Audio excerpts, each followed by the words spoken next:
दोनों हजरात का बहुत शुक्रिया हमें ज्वाइन करने के लिए।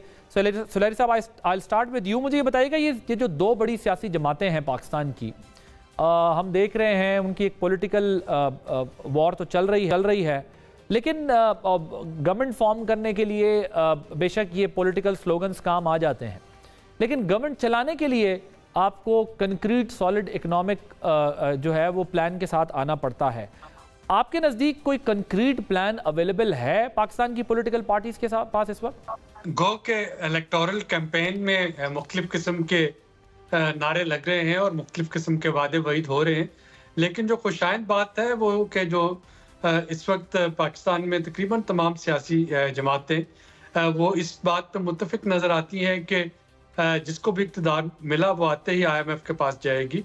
अगर आपको याद हो तो महीना पहले कुछ खबरें आना शुरू हुई कि शायद PTI जो है वो अमेरिका में IMF का प्रोग्राम रुकवाने की कोशिश कर रही है। तो उस वक्त जो उनके चेयरमैन है गौहर खान, उन्होंने फौरी तौर पे उसकी तरदीद की और उन्होंने कहा कि IMF जो है हम उसके पास जाएंगे अगर मौका मिला हमें हुकूमत बनाने का। पीपल्स पार्टी भी यही कहती है और नवीद कमर साहब जो कि उनके साबका कॉमर्स मिनिस्टर थे, उन्होंने अपने एक प्राइवेट चैनल को इंटरव्यू में इस बात का अदा किया कि अगर पीपल्स पार्टी को चांस मिलेगा तो IMF के पास जाएगी। और अभी 2 रोज पहले इसहाक डार साहब ने एक प्राइवेट चैनल को इंटरव्यू देते हुए यही बात दोहराई कि अगर प्राइम मिनिस्टर उनको हुक्म देंगे तो 2013 की तरह वो IMF में जाने में एक दिन की भी ताखीर नहीं करेंगे। तो ये काफ़ी खुशाइंद बात और ये हकीकत के करीब तर है। जैसा आपने अपने इंट्रो में कहा कि अगर 25 अरब डॉलर जो है वो आपको वापस करने हैं इस साल में और आपके ज़खायर मनफी में है, तो इस वक्त तकरीबन हर सियासी जमात को अदराक का और यही उनका मुआशी जो है मनसूबा होगा जो पाकिस्तान की मईशत को आगे लेके जाने का, कि IMF के पास जाए। देखिए जो भी हुकूमत आएगी उसको मौजूदा स्टैंड बाई एग्रीमेंट का आखिरी रिव्यू मुकम्मल करवाना है जो कि मार्च में ख़त्म हो रहा है। तो फरवरी में इलेक्ट होते ही IMF से एंगेज हो रहे होंगे, उसके बाद उनको अगला बजट पेश करना है जो कि जून में पेश होता है। तो जब वो IMF से एंगेज होंगे वहीं पे बजट के खदोखाल भी बन रहे होंगे और वहीं पे अगला प्रोग्राम जो है उसकी नौयत क्या होगी, उसमें पाकिस्तान क्या कमिट कर रहा होगा, कितने साल का होगा, ये सारी चीज़ें फरवरी मार्च में ये डिसाइड हो चुकी होंगी। अगर कोई भी हुकूमत साहिब इक़दाम लेती है और अगर इसमें ताख़ीर होती है तो फिर पाकिस्तान की माली मुश्किलात बहुत बढ़ जाएंगी। So you don't see any other way except IMF's way? बाकी तमाम जो रास्ते हैं वो IMF के रास्ते के बाद आते हैं। तो प्लान A IMF और फिर B C D उसी IMF के प्लान के बाद है। ये नहीं हो सकता कि आप IMF को बाईपास करके B C D पे चले जाएं। राइट।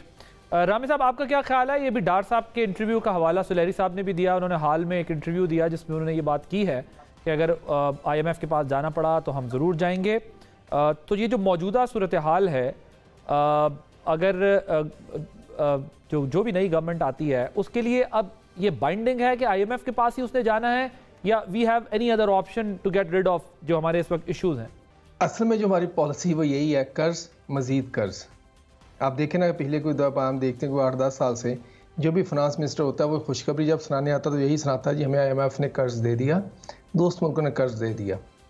IMF मसले का हल नहीं है। IMF मेरी नज़र में मसले कई वजह है, मगर हमारा प्रॉब्लम ये है कि हम IMF के जहाँ साथ में शार्ट टाइम मिलता है उसमें हम रिक्वायर्ड चीज़ें नहीं करते। हम कहते हैं रिफॉर्म करनी है, ये करना वो करना, हम कुछ भी नहीं करते। हम इकानमी को वहीं का वहीं रखते हैं। हम देखें अगर पॉलिटिकल पार्टी वाकई संजीदा है या कोई भी एक्टर वाकई संजीदा है तो वो पाकिस्तान की प्रोडक्शन बेस पे काम करे। प्रोडक्शन बेस मीन आपके एग्रीकल्चर पे, इंडस्ट्री पे। अच्छी बात है कि SIFC ने अब इस पे काम कर लीड लेना शुरू की है, ये एक अच्छी बात है। आप प्रोडक्शन बेस बढ़ाने के बगैर आपके IMF का कोई भी आपको कर्ज देता जाए आपकी कभी पूरी नहीं पड़ने वाली। हर साल कर्ज बढ़ जाएगा, आपकी इकानमी नहीं संभलेगी। और दूसरी बात यह है कि हमें जो कि IMF डिक्टेट करती है उसमें भी काफ़ी सारे मसाइल हैं। मतलब सबसे पहले देखें कि जब डार साहब पहले अपना डंडोरा पीटते थे जनाब कि मैं बहुत अच्छा इकनॉमिक मैनेजर हूँ, तो लास्ट जो हुकूमत गुजरी है इनकी PDM की, इसमें बुरी तरह फेल हुए। क्यों? एक स्टेट बैंक होता था या इस तरह की जो फॉरेन एक्सचेंज रेट होते थे वो आपके कंट्रोल में होते थे, आप जिस तरह मर्जी मैनिपुलेट कर लें। IMF ने आपको मेक श्योर किया आपकी स्टेट बैंक भी फ्री होगी, आपसे इंडिपेंडेंट होगी और आप मैनिपुलेट नहीं करेंगे डॉलर को। तो अब इसहाक डार साहब सारा कुछ करते थे तो डॉलर 300 तक पहुंच चुका था। तो ये जो ऑप्शन था डार साहब के पास वो भी गया, या जो हमारे हुकूमतों के पास होता था वो भी ख़त्म हो चुका है। दूसरा वो कहते हैं जनाब कि आपने अपनी स्टेट ओन इंटरप्राइजेस को आपने प्राइवेटाइज करना है। देखिए किसी मुल्क को चलाने के लिए आपके पास टैक्स और नॉन टैक्स रेवेन्यू होने चाहिए। अब जो नॉन टैक्स रेवेन्यू होते हैं वो आपकी स्टेट इंटरप्राइजेस ही जनरेट करती हैं।